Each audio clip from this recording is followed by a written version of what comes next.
according to the timer in the game. I'm doing heart hands right now for the timer in the game because my timer was completely off.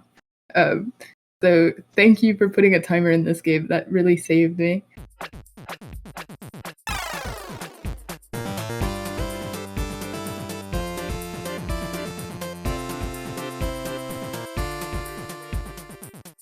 Hi, welcome to the podcast. I'm Joycelyn, your player one, and today in the house we've got Foxhunt by Anomalina. It is a first-person puzzle game, and the premise of the game is an atmospheric, witness-like first-person puzzle game based on clues left by the enigmatic fox. Are you clever enough to meet him and escape this deathless, dimensionless, cold white desert? And there is no content warnings for the game. It is name your own price on itch.io for Windows and Mac.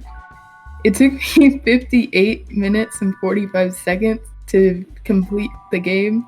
According to the timer in the game, I'm doing heart hands right now for the timer in the game because my timer was completely off. So thank you for putting a timer in this game. That really saved me. And yeah, it wasn't really that difficult. Some of the puzzles are a little hard towards the end of the game, but they're not really that hard in like the grand scheme of things.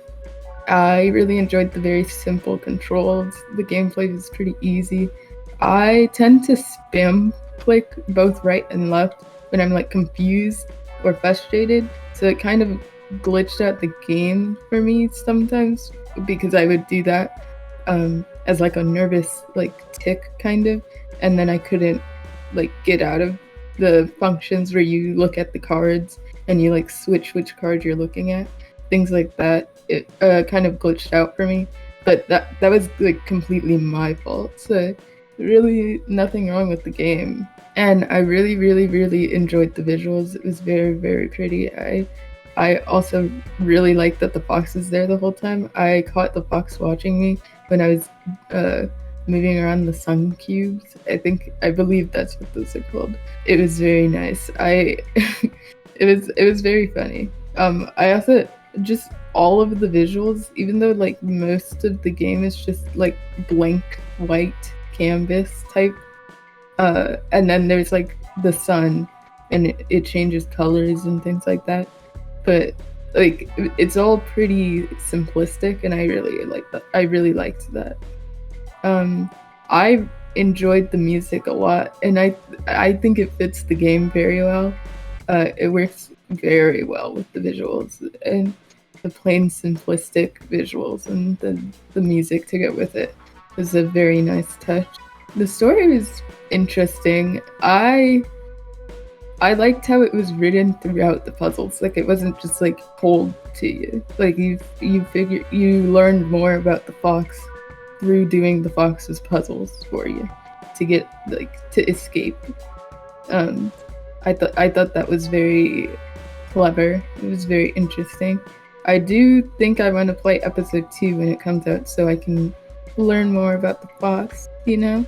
I think that's a very good way to keep people interested in the game by having it split into episodes. It just depends on how the game is.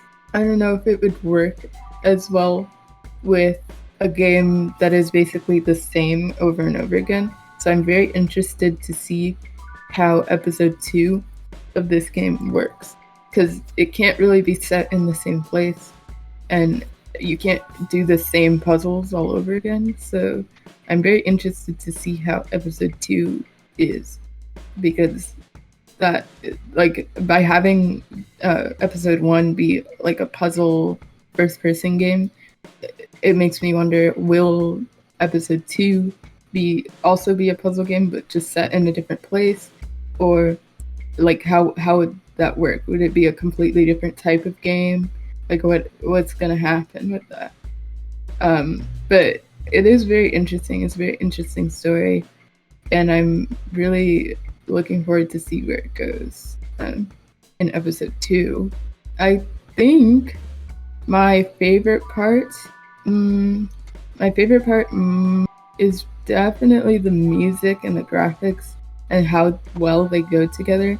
I like just the vibe of the game. It's very cute and mysterious at the same time, and I think that's really nice. It's not really like Haunted Island is, where it's cute and mysterious, but like this game is like that game is more cute than mysterious, and this game is more mysterious than cute, but they're both at the same time, if that makes any sense. I didn't really have a least favorite part. I guess my least favorite part for me was the glitches that I had. Um, just because I was like clicking and doing things too fast for the game, I guess, and it would glitch out a little bit for me. But it was pretty easy to fix. So I mean, it wasn't really that big of an issue, and it was also my fault. So that I don't really have a least favorite part of this game at all. Um, I do recommend this game. I think it's very cute. It's a very nice game. I like the fox. I think the fox is cute. And it's pretty mysterious too. Like if you're paying attention to the game, you find stuff out about the fox and like what's going on in this world. It's very interesting and mysterious. If you get frustrated with puzzle games easily, maybe don't play this.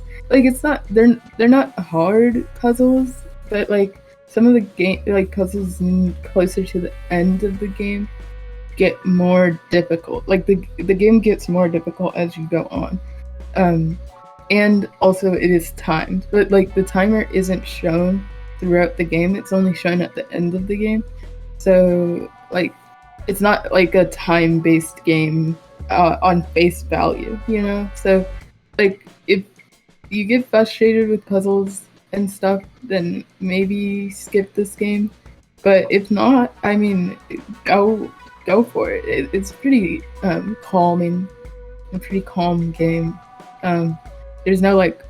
I was kind of on edge while I was playing it because I thought there was gonna be like some jump scare or something for some reason, but there weren't. There's no like scares or anything. It's a very calm game.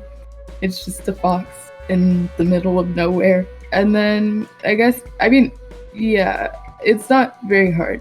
So I recommend it. And I think I will give this game an 8.5 tokens out of 10. So for Foxhunt by Anomalina, I give it an 8.5 tokens out of 10. Congratulations. Thank you guys for joining me on this episode of Indie House. Be sure to rate the episode and let me know your thoughts. I've got a Discord server called Indie House Official, which would be a great place to leave your feedback and talk to me, my collaborators, or other listeners of the show. If you have any indie game suggestions, feel free to comment below or hit me up at indiehouse_pod on Twitter or Instagram using the hashtag IndieHouseGaming. And if you would like to support the podcast and get some cool extra content, you can find the Patreon in the card. Catch us next week on YouTube, Spotify, Apple Podcasts, and Google Podcasts. See y'all on the next level. Bye!